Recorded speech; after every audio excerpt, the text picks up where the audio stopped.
Hello all, I hope you're having fun.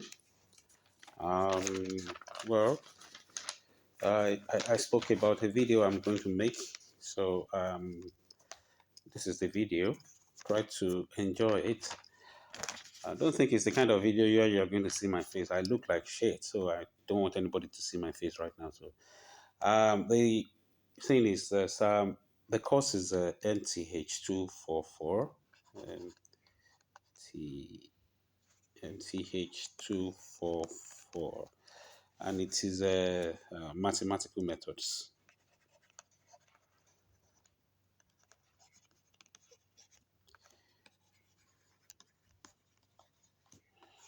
Okay, mathematical methods. It's very, very interesting, honestly. It's very, very interesting, thought provoking, and you should enjoy it. You should enjoy it. But then, who knows? You may not enjoy it, but I'm hoping you enjoy it. It's a little bit higher than abstract algebra, but then from your experience with a higher, abstract algebra, you should be able to handle this course. Now, I don't have the course outline right here with me, so you may need to pardon me if I just launch at the first topic, which I know, and when we resume, we can actually get the other topics out. The first topic is the mean value theorem. The mean value theorem.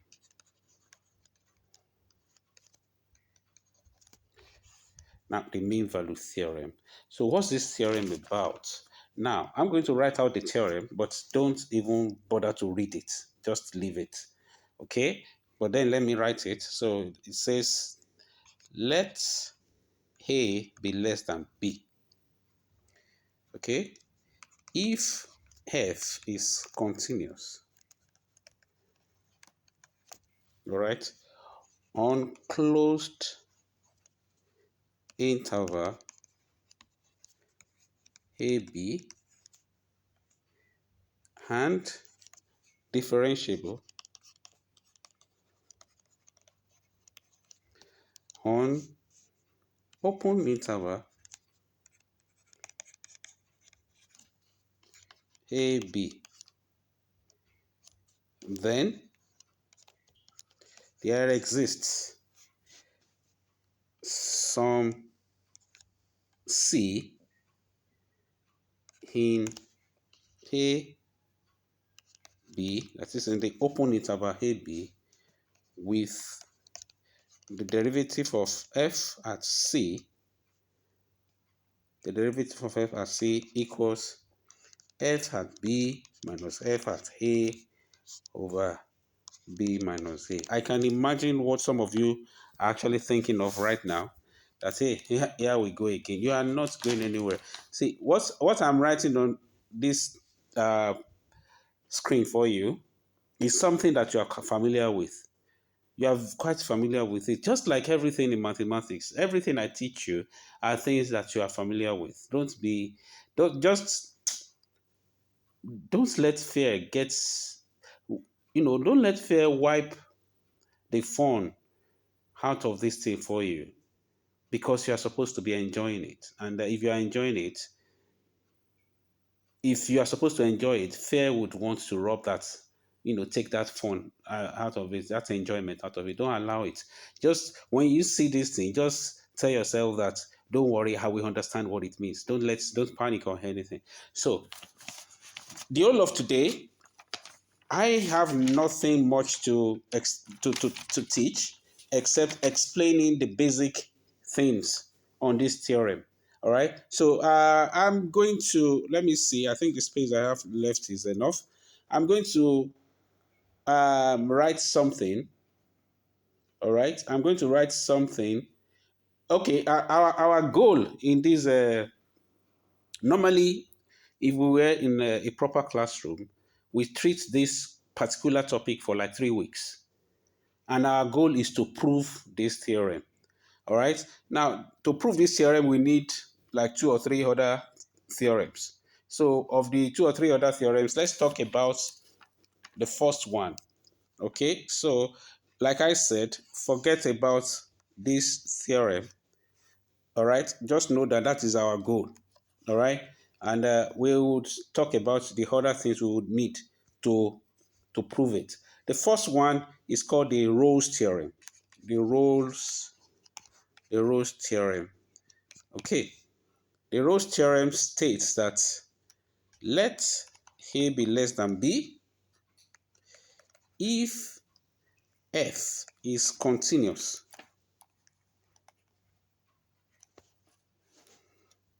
on closed interval AB and differentiable on open interval AB. Can see, okay, anyway, we'll talk about it. All right. And FA equals FB.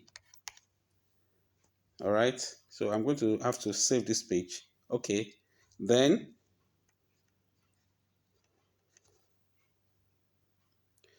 then, okay, let me just save this page and move on to a new page. Then,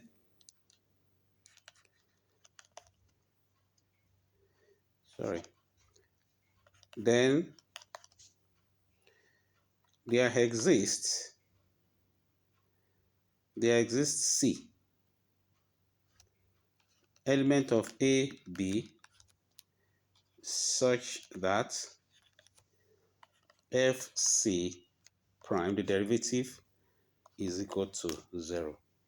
All right, so that's we are going to start explaining much later. Now, lastly, okay, lastly, let's talk about the theorem of a local extrema. Theorem of local extrema. Theorem of local extrema, which says that if F at C is a local extrema, then either F is not differentiable on C, or okay, at C, sorry, or F prime at C is 0. All right, so conveniently I can say that I have put all my ingredients out there. Now, that's one thing, but then we need to start discussing. We need to start discussing the items that we've defined, the stuff we have defined in this, the stuff we have defined in these talks. So, since I'm going to be dealing with Rolle's theorem first. Okay, so let me write out the Rolle's theorem again so that we can start picking out the items in it. Okay, Rolle's theorem. So it's A less than B. That if A is less than B. Oh, sorry. Okay, let A be less than B. Okay, if F is continuous on AB and differentiable on AB, then okay, and if FA equals FB, then there exists C, element of AB, such that FC is equal to 0. Now, so now take a so let me change let me change my color now from black to say let me pick red now. Okay. All right. So What if you look at this page? There are some technical terms there that I'm going to spend the whole of today to explain. So the first one is this. What does it mean? A less than B. Okay, we did that one before in inequalities. So that's the first thing I would need to explain. The next thing I would have to explain is that when f is continuous, okay, continuity of f. Of course, f is a function, so that one shouldn't be a problem. The next one I would need to explain is this interval, a b, then this interval, sorry, a b. I would explain that as well, and then we will talk about what's the meaning of fa, what's the meaning of fb, okay, and what's the meaning of fa equals fb. All right. All these things may look like things that you are familiar with, but then by the time we start talking about it, it will even become clearer, which is my goal. I just want these things to be clearer to you. All right. Now, let me start with the meaning of. Let me start with the meaning of FA. Let me start with the meaning of FA.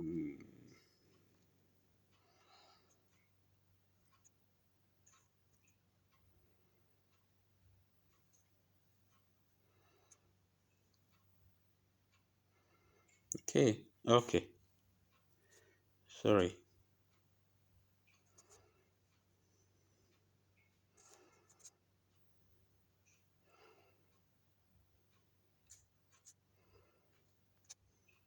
Now let me start with the meaning of FA. Oh, sorry. Let me start with the meaning of A less than B. Sorry, I was toying with my device and I got lost. So let's start with the meaning of A less than B. Okay, so A less than B. We remember in the 100 level inequalities, we say A is less than B if there exists C greater than 0 such that A minus B equal to C. If you remember that. Okay, so um, in essence, what we are saying is that because we are dealing with real numbers here, basically, then we can have as usual, our Cartesian plane, where this one will be, where this place will be 0, comma 0, and this will be my y-axis, and this will be my x-axis. Another way of writing this y-axis is fx-axis. All right, so we can just leave it as fx axis right now. So if we are saying a is less than b, it means that if you are starting from the origin, which is 0, 0 here, going to this place, you will get to a before you get to b. So that's the meaning of a is less than b. The distance of a from the origin is actually remarkably smaller than the distance of B from the origin. So that's the meaning of A less than B. Okay? Um, don't let anybody laugh at you. You may have your friends watching the video and there's like, how can they be teaching you A less than B? There is a reason why I need to discuss that with you. Now, the next thing I said we should talk about is continuity of function. All right. So the next is we're talking about continuity of function now. Continuity of functions of f. Let me just put it like that. Now, you are not math majors, so I'm not going to bore you with the mathematical definition of continuity of function. Besides, we are still going to get to it later in the course. All right, so let's just talk about it. So when you draw a graph, like I said, I think I've mentioned this before in your class. Every time you draw a graph, okay, time you draw a graph, just like I just did. I think I can revert back and pick a different color so that Okay, so every time you draw a graph like that, a function has actually performed its duty. So this is actually a function.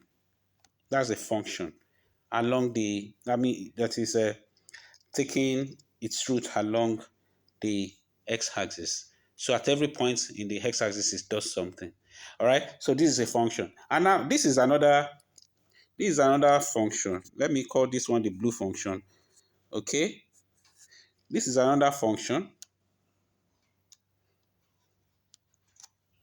Okay. This is another function. But then if you notice, there's a difference between the two. The first one does not break, as in this one, there's no breakage there, but this one has a breakage at this point. So this one we call this continuous. Okay, whereas this one is discontinuous at this point.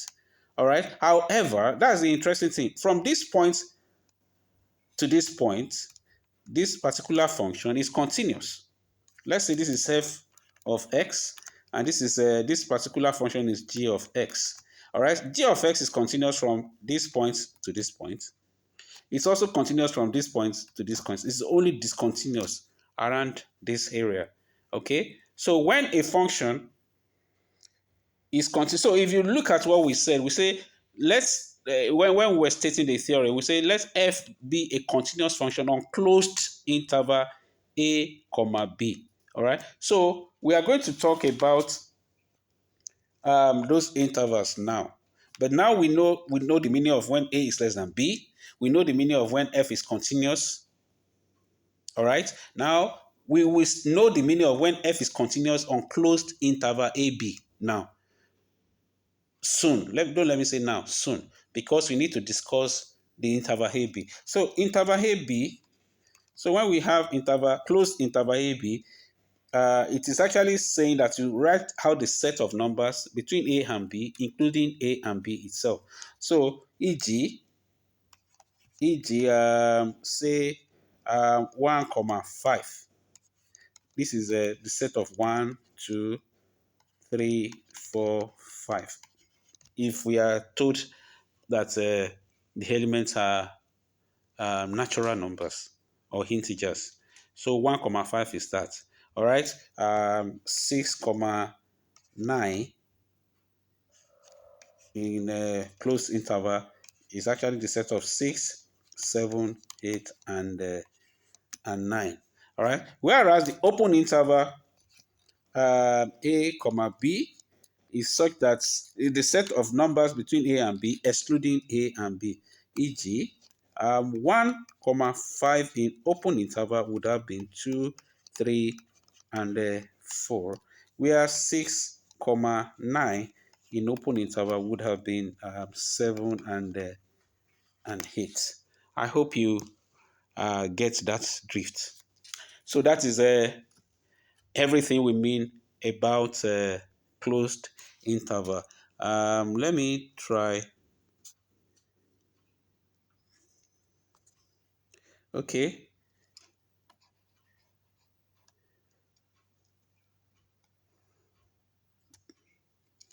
Sorry. Okay.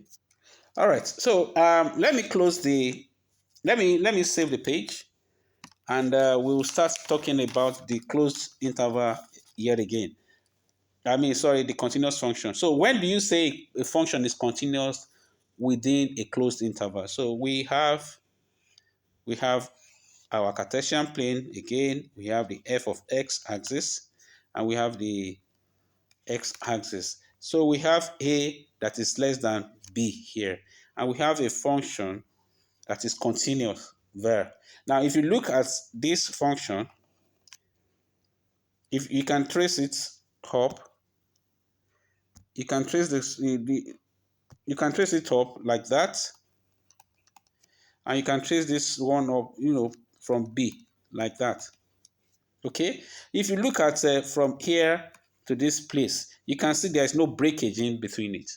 So it means that that function flows from A to B, including A and B, without breaking. Then we can say if this is f of x, we can now say that f of x is continuous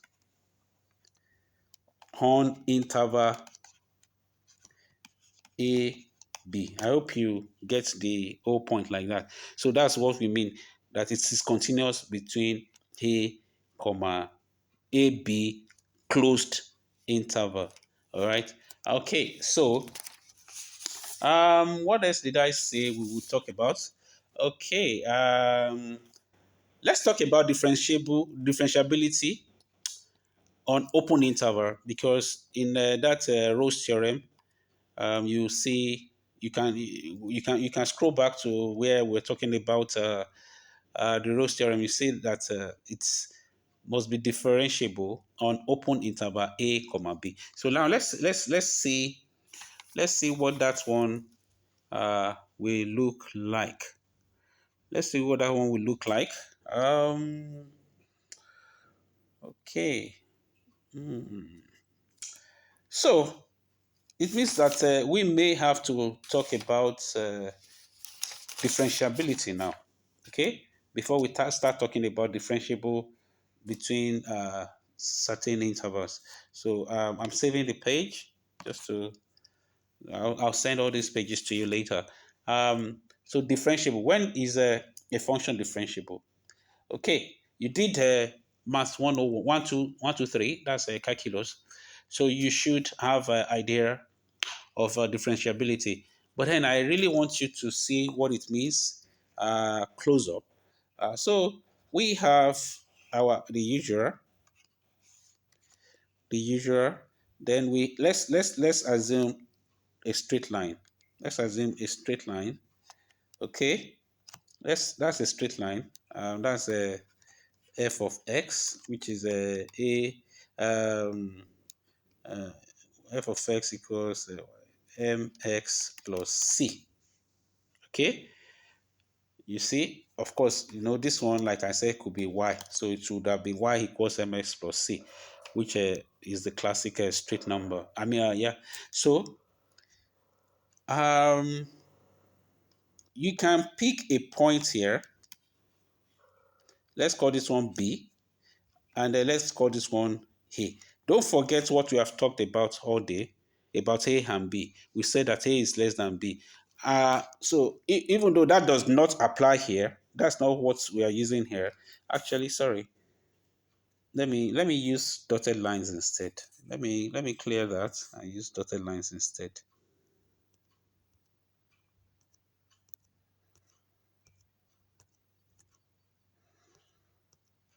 Sorry. Okay. So we have a b.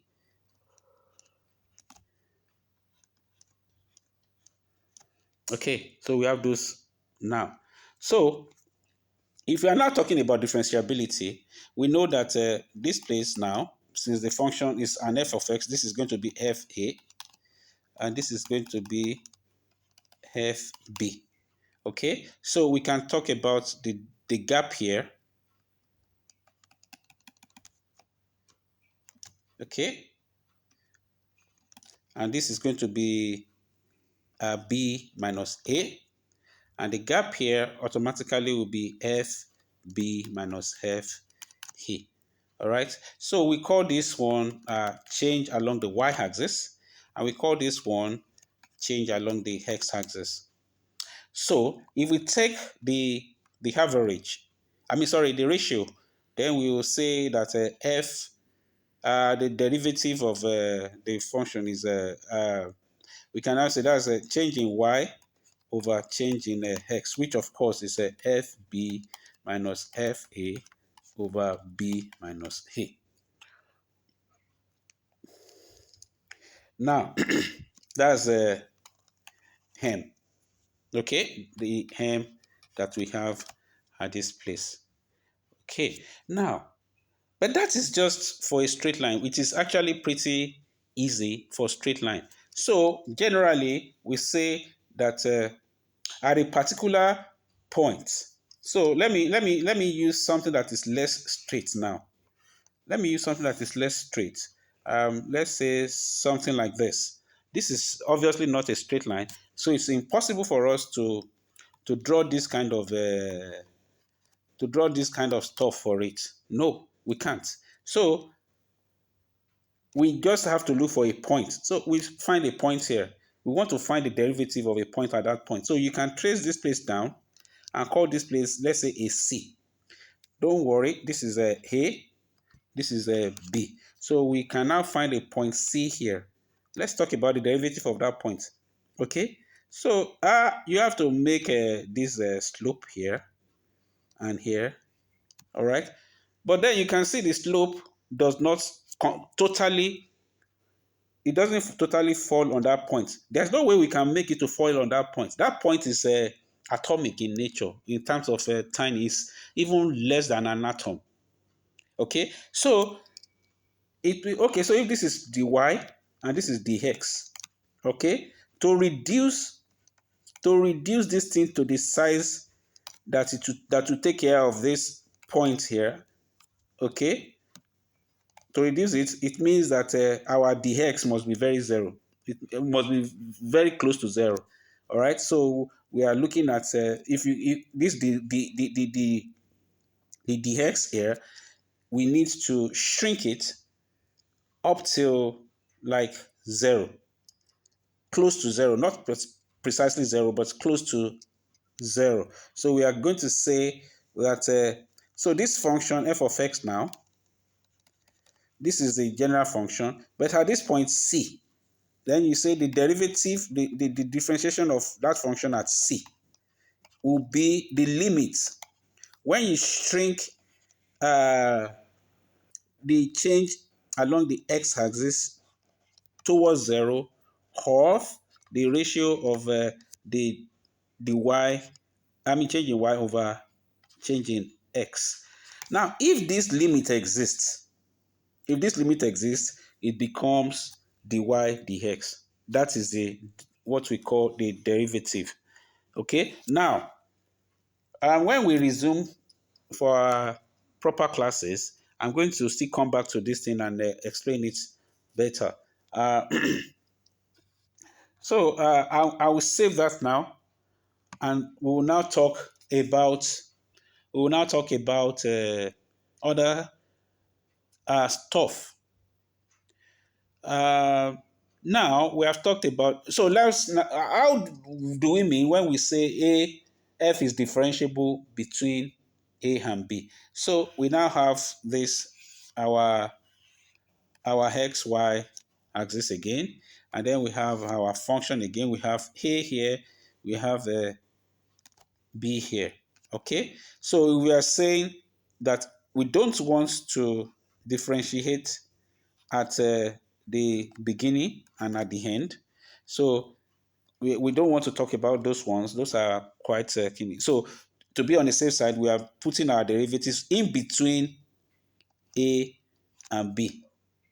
Okay, we are putting our derivatives. So we are saying that if every point between A and B can be differentiated on f of x, that is, if I get to this place, I can take the limit as the x tends to zero of changing y over changing x at this point. I can do it at this point. I can do it at this point. I can do it anywhere on this curve. Then it means that my derivative. Then it means that my function f is differentiable anywhere on a b. That is the open interval a b. All right. So that is also what you should know. So that is that. Um, so let's go to now that we have done the heavy lifting. The video is almost through. Now that we have done the heavy lifting, let's now talk about some really fun stuff. Let's talk about f of a. What's the meaning of f of a? What's the meaning of f of b? When do we say f of a equals f of b? What would it look like? This is what I want us to all understand and enjoy. Okay? When I was in school, when I was in secondary school, primary school, I used to enjoy some classes like religious studies, and we actually had fun in those classes. That's the way I want this one to be for you. Like, let it fire your imagination. So let's talk about f of a. So again, we have okay. So what is f of a? So we have that again. Um, so we have that as our function. This is f of x. This is the f of x axis, and this is the x axis. So we have my a here, which is less than my b that I have here. So this is going to be f of a. The value, okay, before I get that, okay, and this is going to be my f of b. Okay, so it is this height, the distance from here to this place. That is f of a. All right, that's the ordinate of that function. That is the distance. So that's the distance from here, from this place. Let me pick a different pen so that. So from this place to this place, this gap, this is f of a. And now from here to here, this entire gap, this is a f of b. So if you are looking for the coordinate of that point, the coordinate here is going to be b comma f of b, and this place will be a comma f of a.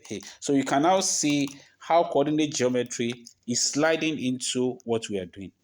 So that when I tell you that everything we do is important, that I'm too lazy to be teaching you what is not important, I think you now see what it means. Now, f of a is an height.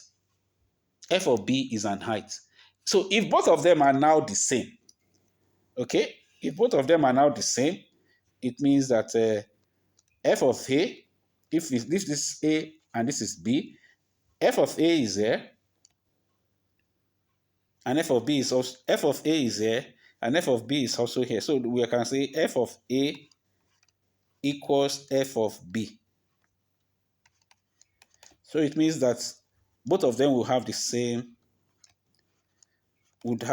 height. Okay? It means, so what, irrespective of what the function between f, whichever way f chooses to behave, that's the crazy kind of f. It doesn't matter. When it gets here, it must get to this place. Then it can continue with its craze. Okay, so it means that there must be at the initial point here and the final point here, f of a must be equal to f of b, meaning that both of them must be on the same level. That is the meaning of the f of a equals f of b. I think strongly that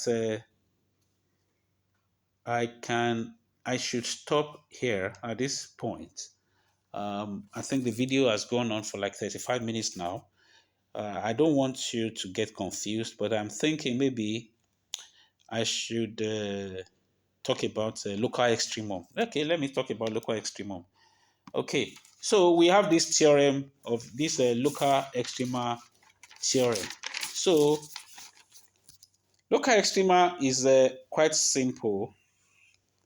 Local extrema is quite simple, especially, and you have been using it, especially those of you who do Forex. You know, Forex will be jaga jaga jaga jaga jaga jaga, going up. Then it can just crash like that, and you get fucked. Then jaga jaga jaga jaga jaga jaga jaga jaga jaga jaga, going up. Then it's crashing again. Then jaga jaga jaga jaga jaga. That's Forex behaves like that. Okay. Now let's partition this on Forex. I think this axis is time. This is a price. Okay. This axis is price. So this jaga jaga jaga. So as time goes, the price goes up, it comes down, it goes up, it comes down. So let's say this is a H1. Our one H2, our 2, H3, our 3, H4, our 4. Now let's look at the interval. So we can say this is a local interval now. I mean, local, yes, interval between our 1 and our 2. Okay, so local extremum here is this point, which is the highest point, and this point. Extremes, two extremes, the highest and the lowest part of a graph. Those are the local extremum. So I think, if I'm not mistaken, okay, I think okay, yeah. Let me so that I will be on the safe side. Let's assume that our function goes like that. So this may be conveniently our lowest point. So all jokes apart, so if we have a function like this, okay, then we know that between, let's say, A and B, okay, between A and B, let's say that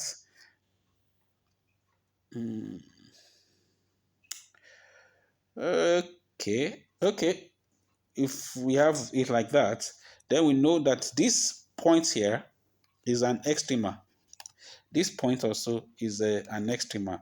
This one is an extrema. This one is an extrema, depending on what you are defining, the interval you are defining. So if I'm defining the interval between this place and this place, then I know this is a local extrema and this is a local extrema. That is, this is the maxima, this is a local maxima, and this is a local minima. So that's the meaning of local extrema.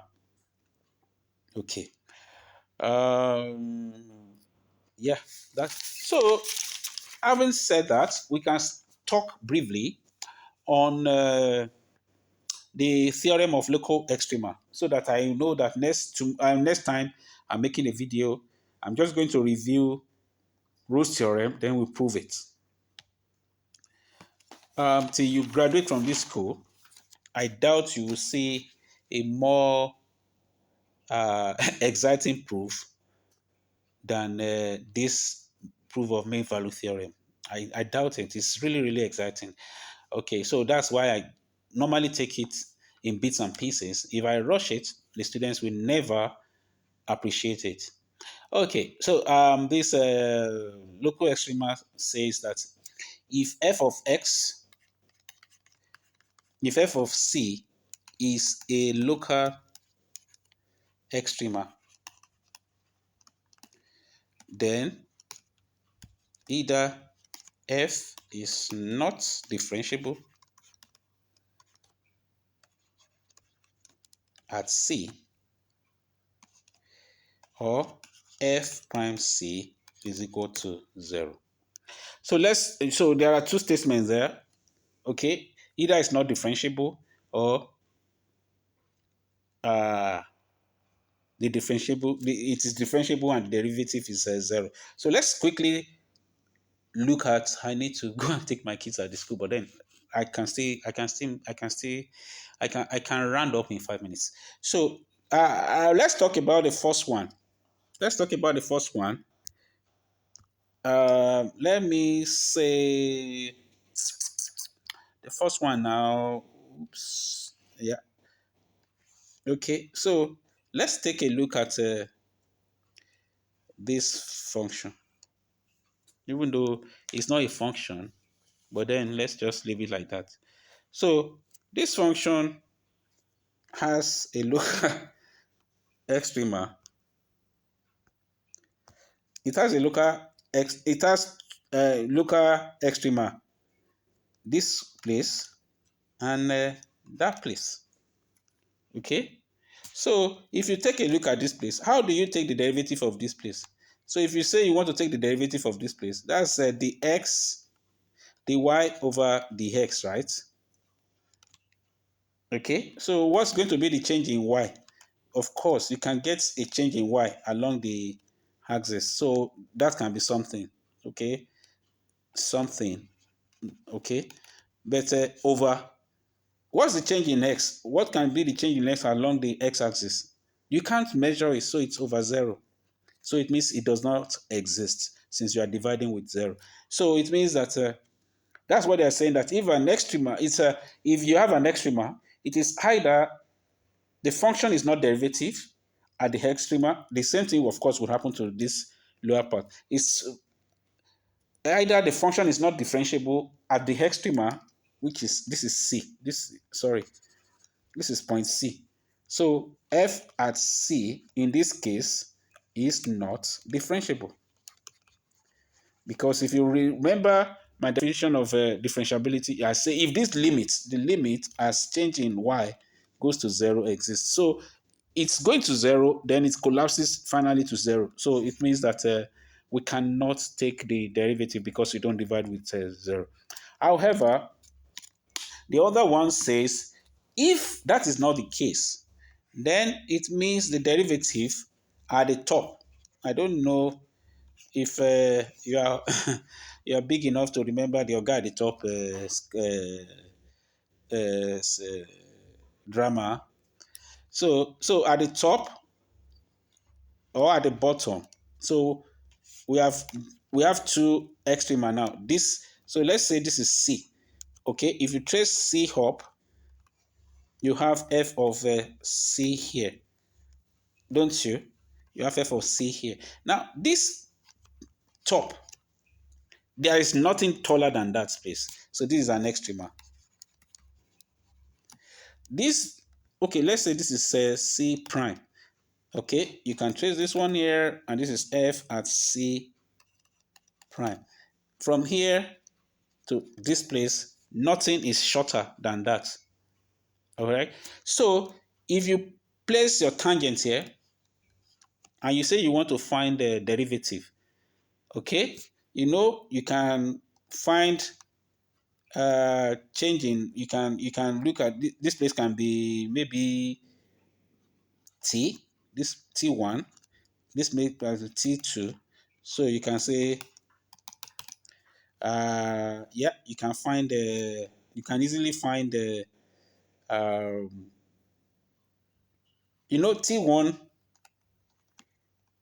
T1 and T2 and C. If you are looking at this one, they are all the same.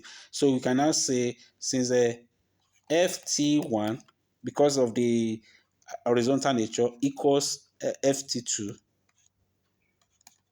then we can say change in Y, which is along. Oh, sorry. Okay.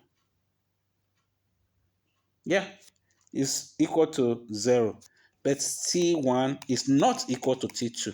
You can see T1 is there, T2 is there, so they are not on the same point. So if you are now change in Y will be FT2 minus FT1, okay, over T2 minus T1. Now, T2 and T1 are not the same. So it means that when you subtract it, they are not going to give you 0. But FT1 and FT2 are the same. So if you subtract them, this is going to be 0 over T2 minus T1, all right, which is still going to be 0. That's why we are saying that at the highest point, the derivative will be 0. That is, well, you place a plane there, it's going to be vertical. I mean, it's going to be horizontal. Likewise, if you do the same thing at this point. So that is what the whole thing is saying. That is that. I'm done. So your assignment. Okay, convert this video into a proper note. All right, that is 1, 2.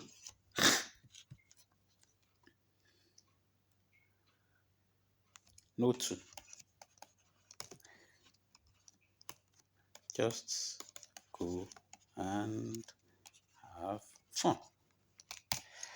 Okay, so let me sign out. It's Dr. Adefokun on the first day